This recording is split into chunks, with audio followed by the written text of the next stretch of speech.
Hi big boss చూస్తున్నారా? చూస్తాం కదా, అందుకే కదా ఇక్కడ వచ్చేసింది మనకు. సో ఎలా అనిపిస్తుంది షో? నిన్నటి వరకు కొంచెం డల్ అనిపించింది. లాస్ట్ వీక్ నుంచి కొంచెం బాగుంది. ఇప్పుడు గేమ్స్ కూడా కొంచెం మారాయి. రెగ్యులర్ గేమ్స్ ఏ పెడుతున్నారు. లాస్ట్ సీజన్ అనుకున్నా, ఈ సీజన్ ఈ 2 వారాలు గేమ్స్ కొంచెం డిఫరెంట్ గా బాగున్నాయి. సో ఇమాన్యుల్ గారు సంచాలకుగా కొంచెం అటు ఇటు చేశాడు, ఖచ్చితంగా చేశాడు. అదే గోల్డెన్ స్టార్ వచ్చినందుకే అంటారా? గోల్డెన్ స్టార్ వచ్చినందుకు ఓవర్ కాన్ఫిడెన్స్ తెలియదు, అంటే ఆయన కన్ఫ్యూజ్ అయిపోయాడు. ఈ మళ్ళీ తర్వాత వీకెండ్ లో ఫుల్ వేసుకుంటారు కదా, చిన్న తప్పు అయితే చేసుకుంటారని బ్లండర్ మిస్టేక్ చేశాడని అనొచ్చు. చాలా మంది ఇలా గోల్డ్ స్టార్ వచ్చినందుకే అలా గోల్డ్ స్టార్ హార్ట్ మీద గీసేసుకున్నాడు అని చెప్పండి. లేదు అలా అయితే కాదు. అబ్బాయి ఏదో చేయాలనుకుని ఇంకేదో అయిపోయిందని అయితే నేను ఖచ్చితంగా చెప్పగలను. ఏదో అనుకుంటే ఏదో జరిగింది అంటారు కదా, అలా అయిపోయింది. అబ్బాయి ఎవరినో అంటే ఇది కరెక్ట్ కాదు, కరెక్షన్ చేద్దాం అనుకున్నాడు. ఎందుకంటే నిజం చెప్పాలంటే ఆ బలూన్స్ ఉంది కదా, ఊదుతూ ఉండాలి గాల్లో అనే దాని దగ్గర నుంచి మొదలైంది అబ్బాయి కన్ఫ్యూజన్. ఏమో ఇలా కూడా అయి ఉండొచ్చేమో అనే ఒక స్ట్రాటజీ ఉంది కదా, అమ్మాయి తీసుకెళ్లి అందరినీ ములుల్లో గుచ్చేసింది. అంటే వీళ్ళది బెట్ టాస్క్ నుంచే వీళ్ళిద్దరు కూడా మంచి సంచాలకులుగా నిర్వహించలేదు అని చెప్తున్నారు. బెట్ టాస్క్ లో సంచాలకులు రామ్ రాథోడ్ అండ్ ఫ్లోరా గారు. అక్కడ ఏంటంటే రామ్ రాథోడ్ ఇన్ఫ్లుయెన్స్ చేశాడు ఫ్లోరాని. ఎందుకంటే భరణి గారు సపోర్ట్ తోనే కదా రామ్ రాథోడ్ కెప్టెన్ అయింది.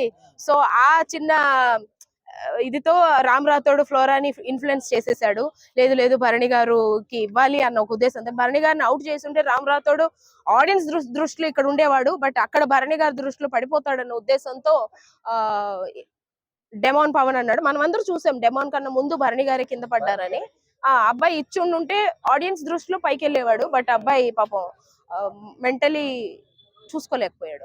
దివ్య కూడా తనుజ గారి ప్లేస్ తీసుకుంది అని చెప్పి తనుజ గారు చెప్తున్నారు. ఆవిడ ఎలా తీసుకుందండి, మీరే చెప్పండి. తీసుకోవడం ఏంటి నాకు అర్థం కాలేదు. తనుజ గారు చెప్పడం మనందరం విన్నాం. తనుజ గారు మనల్ని అలా పోర్ట్రేట్ చేస్తున్నారు కానీ ఒకసారి మీరే చూడండి. ఆవిడ రావడమే నాకు అగేన్స్ట్ భరణి గారు అని చెప్పింది ఆవిడ. దివ్య ఈయననే నాకు గట్టి పోటీ అని చెప్పింది. అలాంటి ఒక అమ్మాయి భరణి గారితో కనెక్ట్ అయిందంటే మన ఇద్దరు మెంటాలిటీస్ ఒకలాగా ఉంటాయనే దగ్గర భరణి గారు కనెక్ట్ అయ్యారు. అప్పుడు అలా అయితే ఏమంటారు, డెమోన్ దగ్గరికి వెళ్ళొచ్చు కదా. డెమోన్ తోనే కదా రీతు కథ నడిపిస్తూ మరి సస్టైన్ అవుతుంది. అంటే మీరే మొత్తం మాట్లాడేస్తారా, నన్ను మాట్లాడిరా? అక్కడ పాపం అండి అన్న చెల్లెల అనుబంధం అది. బిగ్ బ్రదర్ అని చెప్పింది అమ్మాయి. అన్నది చాలా చిన్నదిగా ఉంది అక్కడ. బిగ్ బ్రదర్ అనేది మనకు పోర్ట్రే అవ్వలేదు. బట్ వాళ్ళు కనిపించేది మాత్రమే మనకు పోర్ట్రే అయింది. మనం ఇక్కడ కథలు అల్లేసుకుంటున్నాం, కథలు రాసేస్తున్నాం, బయటకు వచ్చాక సినిమాలు తీసేస్తాం. సొసైటీకి ఎప్పుడు దేని వల్ల యూజ్ ఉండదండి. ఇదిగో ఇలా వీడియోలు తీసుకొని మనం పోస్ట్ చేసుకొని ఆనందం పడడం తప్పితే ఎవరి వల్ల ఎవరికి యూజ్ ఉండదు. నిజం చెప్పాలి అంటే వాళ్ళు గెలిస్తే మనకి రూపాయి రాదు, ఓడిపోయినా రూపాయి పోదు. బట్ దాన్ని మనం కంటెంట్ గా చేసుకొని బ్యాడ్ నుంచి గుడ్ కావచ్చు, గుడ్ నుంచి బ్యాడ్ కావచ్చు, దాని నుంచి ఒక కంటెంట్ తీసుకొని దాన్ని మనం మేక్ యూస్ చేసుకోవడం అనేది ఒక విధంగా మనకి ప్లస్సే కదా. We're making use of that videos కదా. అదే నేను అనాలి. సారీ, చూసా అయ్యారు, అవుతారు కదా, ఖచ్చితంగా అవుతారనే చూస్తున్నాం. ఆల్రెడీ మనం కూడా అయ్యాం, బట్ అది కనిపించలేదు. ఆయన నేషనల్ ఛానల్ అయ్యారు కాబట్టి అందరికి కనిపిస్తుంది. ఈ వీక్ నాకు సుమన్ శెట్టి గారు ఫ్లోరా వాళ్ళ మీద ఉంది. ఫేరే, ఎప్పుడో అవ్వాలి ఆవిడ. ఇప్పటి వరకు ఉన్నారంటే గ్రేటే. ఆవిడ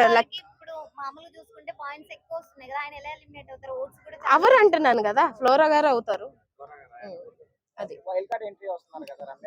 వైల్డ్ పర్సన్స్ వస్తున్నారని, వైల్డ్ కార్డ్ కాదు వైల్డ్ పర్సన్స్ వస్తున్నారు. నిజం చెప్పాలంటే రమ్య పచ్చళ్ళు వేసుకొని వస్తుందేమో, ఎందుకంటే లోపల కూడా వాళ్ళకి సరైన ఫుడ్ లేదు కాబట్టి ఆమె కాస్త బిగ్ బాస్ చెప్తే నా మాటగా కాస్త చెప్తే బాగుంటది. తప్పులేదు అంటే నేను తప్పుగా అనట్లేదు. చాలా పచ్చళ్ళు ఉంటాయి, టేస్ట్ చేసినట్టు ఉంటది. నేషనల్ ఛానల్లో అడ్వర్టైజ్ కూడా జరుగుతుంది తనకి మంచిగా. అంతే కదా బ్రో, అడ్వర్టైజ్ జరుగుతుంది చక్కగా. ఆమె పచ్చళ్ళు మంచిగా అమ్ముడిపోతాయి, అక్కడి నుంచి అమ్మొచ్చు. అమ్మ రే కొనకపోతే బిగ్ బాస్ ఆమెకి ఇచ్చే రెమ్యూనరేషన్ లో కట్ చేసుకుంటారు. అది కూడా ఎక్కువేనా? అది కూడా సరిపోదేమో, అది కూడా సరిపోదేమో. నిజం, కరెక్ట్ పాయింట్. నిజంగా దివ్యల మాధురి గారు వచ్చి దీపాలు వెలిగిస్తారు దీపావళికి. శ్రీనివాస్ గారు ఇంకో దీపం ఎత్తుకుంటారు. ఓకే. శ్రీనివాస్ గారు ఏముంది పాపం, ఆయన అయితే సిన్సియరే పాపం. చెప్పాలంటే ఫ్యామిలీని పక్కన పెట్టి మరి ఆవిడ కోసం వచ్చారు అంటే ఆవిడ గ్రేట్. తగులుకునే ఛాన్సెస్ ఏమైనా ఉన్నాయంటారా? వెళ్ళి అక్కడ అంత తగులుకునే క్యాండిడేట్స్ ఎవరు లేరండి, ఆమెను భరించే క్యాండిడేట్స్ అయితే ఎవరు లేరు. ఇంకొకరు రావాలి అంతే కదా. రీతు గేమ్ ఎలా ఉంది? ఆ? రీతు రీతు గేమ్ ఎలా ఉందో చూసాం కదండి నిన్న. అప్పటి వరకు డెమోన్ పవన్ చేతుల మీదుగా వెళ్ళింది కాబట్టి వెళ్ళింది. ఎప్పుడైతే రీతు చేతుల మీదకి వచ్చిందో పోయింది. సారీ, పోయింది. వచ్చేస్తున్నాయి ఇక్కడికి వచ్చిన తర్వాత బూత్ లో వచ్చేస్తున్నాయి అసలు. సారీ.